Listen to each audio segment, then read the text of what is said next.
To create an amazing design, designers carefully consider all the principles and elements of design. But what comes after the design phase? What do we need to do to turn that two-dimensional sketch into a three-dimensional, wearable work of art? Without the appropriate pattern making and construction knowledge, that sketch will unfortunately not be transformed into a garment. Today, we are going to meet the Pleat family and learn how to draft some of the Pleat family members.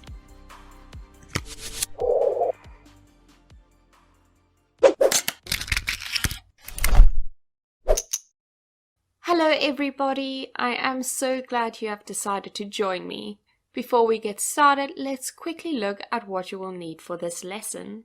There are a few must-haves when you are drafting a pattern, and these are paper. The bigger the piece of paper, the better. I understand it can be difficult to find pattern paper, so if you cannot find any, the more expensive alternative is to buy and use A3 or A2 pieces of paper. A cheaper option is to use newspaper. A good sharp pencil, a sharpener and an eraser, a ruler, either a normal one or a clear grid pattern making ruler. If you are thinking about creating patterns and making clothes or starting your own brand, then you really need to invest in a good clear grid pattern making ruler. A tracing wheel to trace the final pattern pieces from the working block, pens and markers, and a tape measure. You'll need some scissors and glue or tape. Our objectives for today include to identify the different pleats, learn what the term cut and spread mean, and how to use this technique to draft different pleats. We are also going to look at tracing a piece of clothing you already own and how to add pleats to that pattern without changing the fit. Doesn't that sound like a fun lesson? I'm super excited. Welcome to Module 2, Lesson 7, Finding the Pattern. Before we get started, I want to share this quote with you. So many designers only sketch and leave pattern making to others. Pattern making is important so you know the structure. Then if someone tells me, I can't make a pattern from that sketch, I can tell them I will make it, and then they are quiet. If you feel overwhelmed and confused during this lesson, it is natural. Pattern making is not easy to learn and takes some time getting used to, so please don't give up.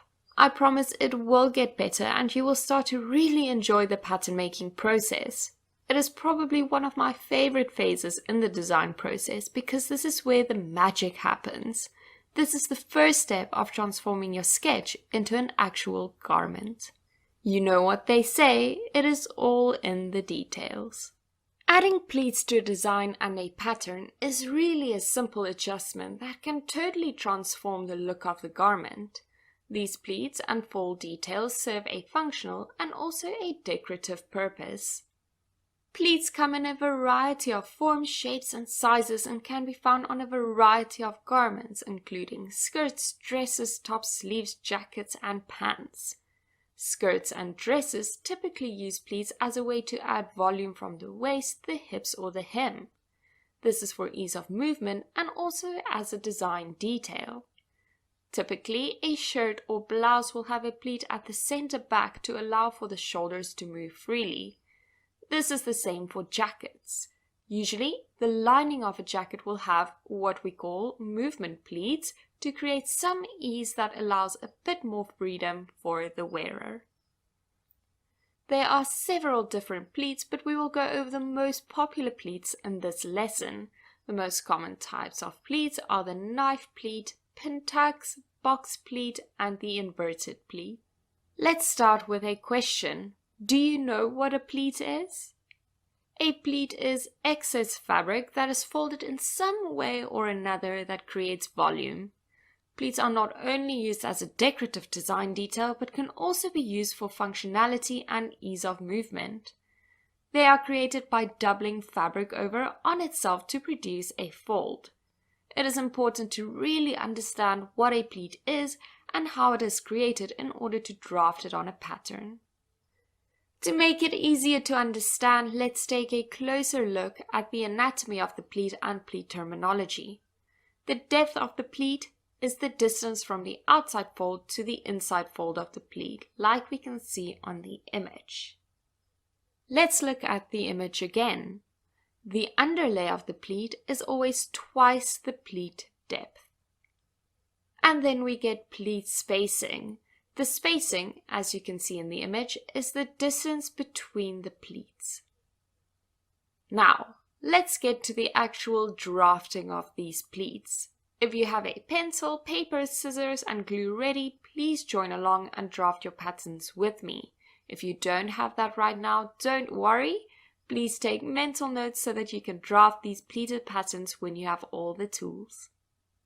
Before we start, I just want to remind you we are all from different parts of the world, which means we probably use different measuring systems. For the scores, we are going to make use of the metric system. Please feel free to convert the centimeters into inches by using the following formula. 1 inch is equal to 2.54 centimeters. To convert, take the length in centimeters and divide it by 2.54 to get the length in inches. Let's take 10 centimeters as an example. To convert it into inches, I need to divide 10 by 2.54. This will give me 3.94 inches. In pattern making, we can't round the number up or down because even the smallest of numbers can make a significant impact on a pattern and fit.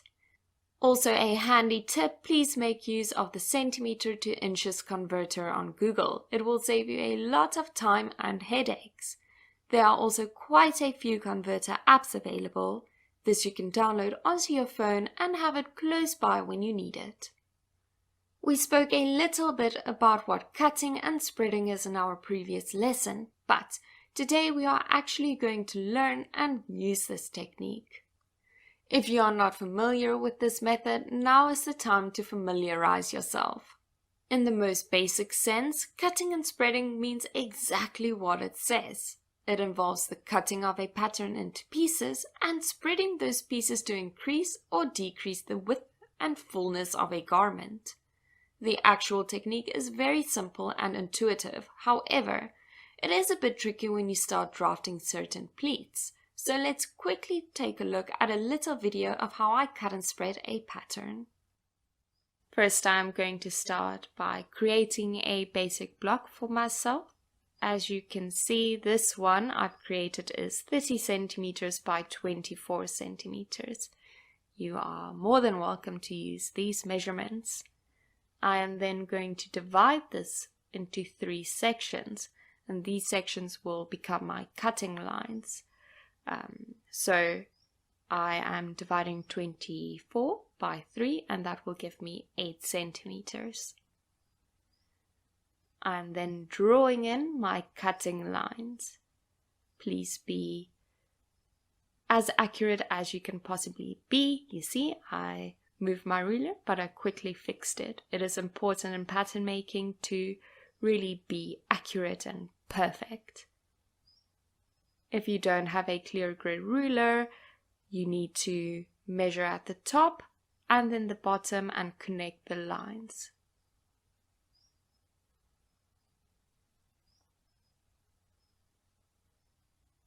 Perfect. So now, as you can see, I have my 3 sections. I always just write all the measurements on the pattern so that I know what I've done and I don't need to remeasure. So these are now my cutting lines. This I will use to cut and spread the pattern. Now I'm going to cut on these lines. Again, try and be as accurate as you possibly can.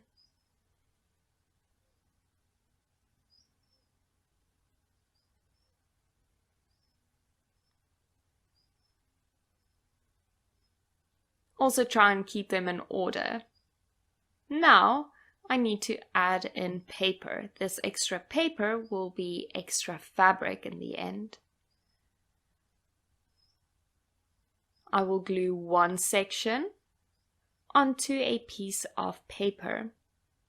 I always like working from the left to the right. So first I need to decide how big my pleat will be. Let's say the pleat is 3 centimeters. How do I draft this? My first step is to measure from my cutting line 3 centimeters.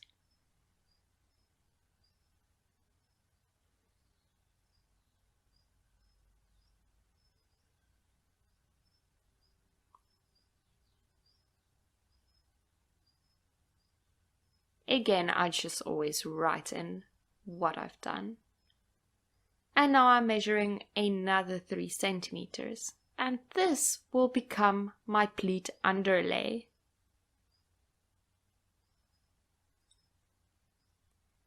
To be able to paste the other pattern piece onto this manipulated piece, I need to make sure that they are in line, so I just extend the top and the bottom line.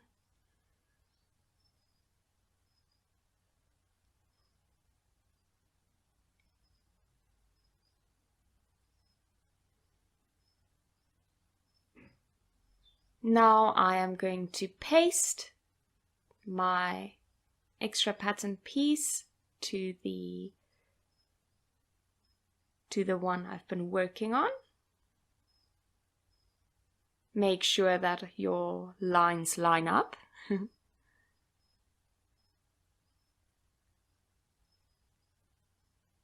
Take it slow and take it easy and try and be perfect. So as you can see, that extra piece is my fold. Now I am adding my notches so that when it comes to constructing the garment, I know exactly where to fold it. Just to show you what it will look like, I'm going to create a little fold with the paper. You can also do this at home. And there we have it. This will be what it looks like when it's actually constructed in a garment. You have a little knife pleat. So we had 2 cutting lines. If you want to add extra pleats, you do exactly the same as we did before. Just follow the same steps. But we are going to go through the different pleats and how to draft them now.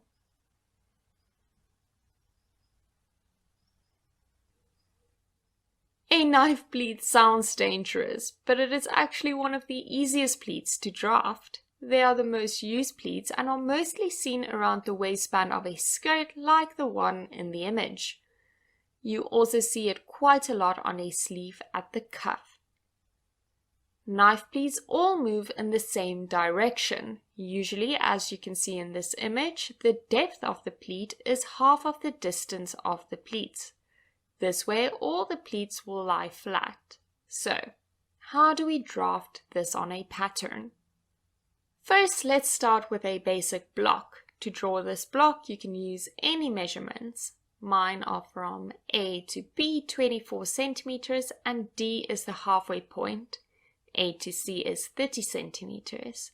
The halfway line will be your cutting line as indicated on the image. To create this pleat, you first need to cut and spread your pattern. So, the A line and the C line was originally one line, the halfway line. Once you have pasted extra pattern paper to the A piece of your pattern, measure from point A to point C 3 centimeters and draw a line. Paste your other pattern piece on that line like I did in my demo. A to C is your pleat underlay. A to B is the pleat depth, which is half of your underlay. A to B and B to C will be exactly the same, so 1.5 centimeters. The arrow I have added is to indicate in which direction I want the pleat to be folded. So I will bring the right notch, point C, over to point A, so C will be on top of A. The direction is completely up to you and your design.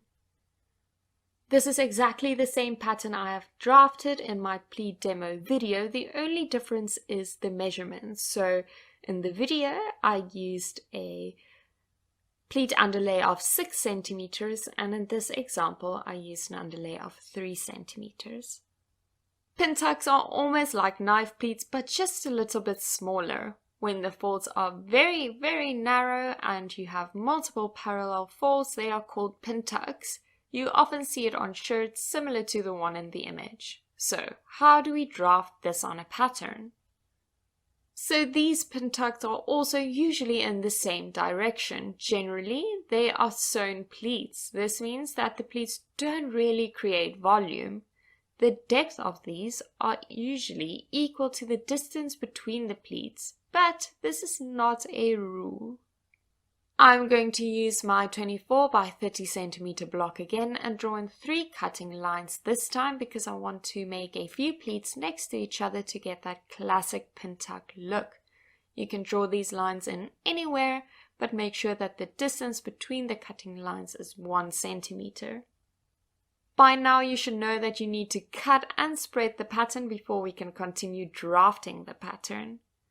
After you have added some paper to one piece of the pattern, measure your pleat underlay. Let's take point A as a starting point.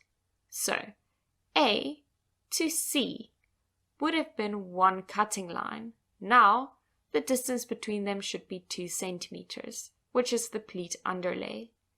A to B will then be 1 centimeter, and that is your pleat depth. Are you all with me? Because the pleat depth is half of the pleat underlay, A to B is equal to B to C. And C to D is 1 centimeter, and that is your pleat spacing. This you already measured when you drew in your cutting lines. The other pleats are drafted exactly the same as the one we just did. Again, add your preferred folding direction. You are probably asking yourself, why are there drill holes on this pattern? This will show the one who is constructing the garment where to sew. Let me quickly explain. Any pleat can be sewn down into a certain position for decorative or functional purposes. Pleats that are not sewn down but are just folded and sewn into a seam like a waistband are often referred to as loose pleats or open pleats. But if you stitch that pleat down, the effect can be dramatically different and will give it more structure to your pleat. If you would like to add more structure with some stitching, it is a good idea to mark a drill hole on your pattern, marking the end point of your stitching line like we have done on the pin tucks pattern. Where can you find sewn pleats, you ask? You often see it at the back of a pencil skirt, providing more ease for the wearer to move around a bit more, but it can also be used to create more volume, usually sewn down up to the hips on a skirt. As you can see in the image, you get the lovely fullness of the skirt at the hem, while still giving some definition of the wearer's shape. Box pleats are usually found at the back of shirts, but also popular to create volume in skirts, like the one we can see in the image. Box pleats are very similar to knife pleats, but instead of going in one direction, these pleats are formed towards opposite directions. They are, as you can see, rectangular in shape. Also note that the depth of the pleat is half of the pleat's width. So, to draft this on a pattern, you will have to do the following. I have my basic block and I'm going to mark a halfway point on it and draw in my cutting line. When I cut this, I will have 2 pieces. So when you look at this image, A and B were my original cutting line. The stuff in between is the extra paper I've added. Are we on the same page so far? First, take a piece of paper and stick it onto one half of your pattern. I always like working from left to right, so I am sticking extra paper to the A line. Then I have to decide how wide I want my box pleat to be. Let's say we want a 3 centimeter pleat, then A to B will be 9 centimeters. How did I get 9? Well, A to C is 3 centimeters and that is my pleat underlay. C to D is my box pleat, which we have decided is going to be 3 centimeters, and then we get D to B, which is my pleat underlay again, so 3 centimeters again. And 3 times 3 equals 9 centimeters. So that is how I got 9 centimeters. The dashed line represents the fold line, so A to E is the pleat depth, and the pleat depth is always half of the underlay. So, if my pleat underlay is 3 centimeters, what will my pleat depth be? 1.5 centimeters. Did you all get that? Last step is to draw in the folding directions. Unlike knife pleats, these fold away from each other to create the box pleat effect. An inverted pleat is also quite a popular pleat, often seen on the back of shirts, on pants and skirts like the one in the image. I'm going to share a secret with you now. An inverted pleat is drafted the same way as a box pleat, just folded differently during the construction phase. It is an inside-out box pleat. These folds, as you can see in the image, are also folded in opposite directions. Again, the depth of the pleat is half of the pleat's width. Let's look at the steps we need to follow to draft this on a pattern. We are using the same basic block with a cut line. This does not have to be in the middle. It doesn't even have to be a vertical line. You can really play around with it a little bit. Are you guys ready? I'm going to go through this one quite quickly because it is the same as the box pleat, but for the fun of it, let's use different measurements to really challenge ourselves a little bit. So, let's say the width of our inverted pleat is 4 centimeters. Then, A to B will be 12 centimeters because A to C is the underlay and that is 4 centimeters. The pleat width, which is C to D, is 4. And D to B is the underlay again. A to E is the pleat depth again, which is half of the underlay, so it will be 2 centimeters. Again, please indicate folding directions. To complete your pattern, trace it off onto a fresh piece of paper, add seam allowance where relevant, and make sure all the pattern symbols like notches, drill holes, and grain lines are marked. You also need to add the pattern information onto the pieces. If you have forgotten, that includes your pattern size. For the basic blocks, you obviously won't have a size. Your pattern name, so for example, your knife pleat basic block. The pattern piece name, you need to add the cutting instructions and the pattern piece number. I know this was quite a lot to take in, but don't worry. If you are feeling a little bit overwhelmed, please refer to your summary notes and your webinar slides that are available in your toolkit. These will really help you understand the techniques better and will help you prepare for the end of module assignment, which counts 25% of your final course mark. By incorporating simple techniques like pleats, you can create a masterpiece out of a simple design. Now that you know how to create pleats on a pattern, you need to master constructing them in the garment construction phase. And we are going to learn just that in the next lesson and more.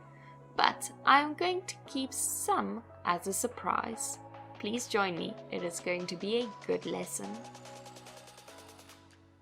The next topic we are going to discuss is titled Trace Your Base. Yes, it is as exciting as it sounds. All you need is a basic t-shirt. To get started, you need to grab a few things. Your favorite t-shirt, a pencil, some pins, paper, a tracing wheel, and a ruler. You might be asking yourself, why trace? Well, once you have a garment that you like the fit of, you will want to be able to change that design of the pattern while remaining confident that you have not made any major changes to the fit of the garment. Today I'm going to show you how to trace your favorite t-shirt to create a pattern so that you can manipulate and remake it as often as you would like. Step 1. Grab your favorite t-shirt, get all of your stationery ready, and cut a piece of paper a little bit bigger than your t-shirt. Step 2. Fold your t-shirt in half with the front of the t-shirt on the outside and place it on top of the piece of paper. Make sure it is smooth and there are no folds or creases. Step 3. Begin pinning all along the seam lines of the t-shirt, sticking the pins so that they stand upright. A little tip: Where there are more curves in the pattern, use more pins. Use a lot of pins at the neckline and armhole. Along the straight edges, you will only need a couple of pins. Step 4. Draw the outline of your t-shirt. You can either do this in one go or you can make small marks and connect the dots later like I have done in the image. Please don't move the paper when drawing your outline. This is a basic pattern making rule. You move around your pattern.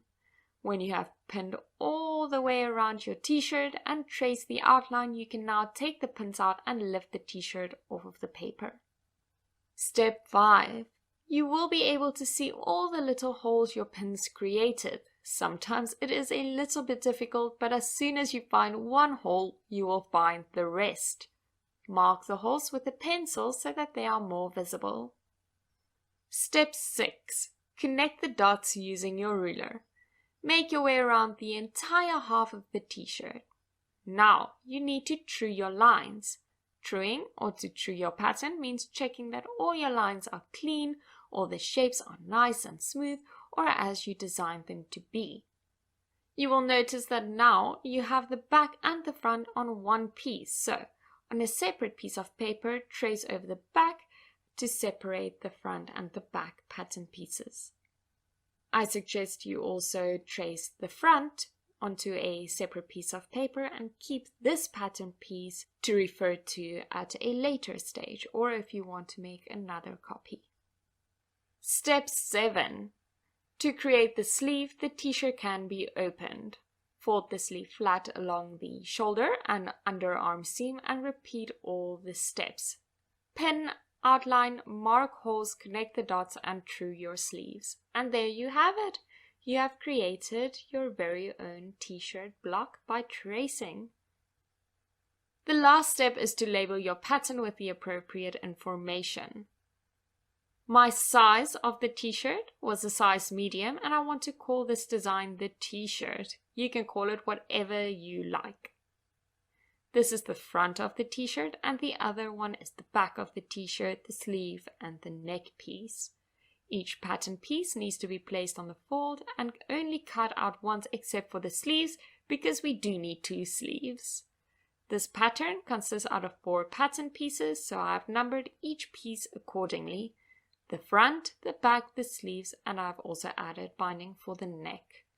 Also remember all the important symbols like the pattern notches, the grain line, the fold line, and the seam allowance. And there you have it, a nice t-shirt block that you can manipulate. You can trace lots of clothing to create patterns like this, and it is quite a fun and easy way to reproduce something you really like. Let's quickly take a look at how we can manipulate this t-shirt pattern to make it more special. So in this little design of a t-shirt, I've added a box pleat in the center front and a knife pleat on the shoulder line. This is pretty straightforward. Even though it doesn't look like that now, you actually know how to do this. First, I drew my cutting line from the shoulder to the hem and used my cut and spread technique to add the extra paper. I have indicated that I do want it to be stitched up to a certain point. The tricky part to remember with anything that is placed on the fold is that it is half of what the final cutout piece will be. So that is why I've only created half of a box pleat. So if I have a 4 centimeter box pleat, instead of adding 12 centimeters, I need to add 6 centimeters. When we open up that pattern, it will be 12 centimeters in the end. In my next little design, I have played a bit with horizontal knife pleats. I've played a little bit with the distance between the pleats and the size of the pleats too. I know the armhole looks a little bit crazy. How did I get it to look that way? When you cut and spread, you need to fold it like I did in my demo video and trace on the original line. This will show you the outline of the extra added pieces of pattern. When you fold it to trace the original line, please fold it in the direction you want it to be sewn. That will really influence what the outline looks like. And there you have it, a whole lot of pleats for you to play with. Like I've said in the beginning of the lesson, if you are feeling a little bit confused and overwhelmed, it will get easier with time and with a lot of practice. But the wonderful thing is, if you know how to make patterns, nothing will stand in your way to bring your vision to life. It really is a magical skill to have. You should already kind of know what your challenge for this lesson is. You will have to create these pattern blocks for yourself to practice these pattern making techniques. Please remember to include all the pattern information. This includes the written information, the grain line, the pattern symbols, and the seam allowance. If you really want to, you can trace a basic t-shirt and add in some design detail. To do this, you need to design your t-shirt first and then manipulate your basic block to reflect that design. Please share your t-shirt design and your final block with us. Please share your work on your favorite social media platforms and remember to tag Shaw Academy. Please also make use of the hashtag #ShawFashionPattern. Congratulations, we are done with lesson 7. Guys, you have one lesson to go to finish module 2. How exciting is that? Good job for getting this far. Thank you so much for joining me, and I'm looking forward to having you all back for lesson 8, behind the scenes. Until then, as always, stay fashionable.